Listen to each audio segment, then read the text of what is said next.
Banner హెడ్డింగ్లు చిన్న వార్తలు అవుతాయి, చిన్న వార్తలు పెద్ద వార్తలు అవుతాయి. ప్రస్తుతం వాస్తవంగా గతంలో చిన్న ఇన్సిడెంట్ జరిగిన బ్యానర్ హెడ్డింగులతో కోర్టులో జరిగిన మొత్తం వాదోపవాదాలంతా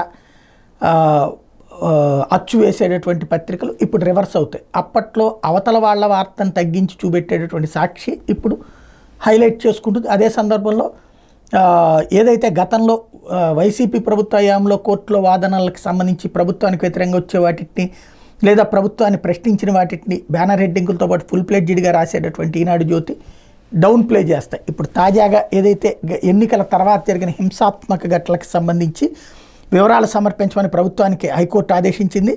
ఎన్నికల ఫలితాలు వెలువడిన తర్వాత వర్గం వారిని లక్ష్యంగా చేసుకుని దాడులు చేస్తున్నారని ఫిర్యాదు చేసినా పోలీసులు పట్టించుకోవడం లేదని పేర్కొంటూ వైసీపీ రాజ్యసభ సభ్యుడు వైవి సుబ్బారెడ్డి దాఖలు చేసిన పిల్ మీదన వివరాలు సమర్పించాలని రాష్ట్ర ప్రభుత్వం డీజీపీని హైకోర్టు ఆదేశించింది.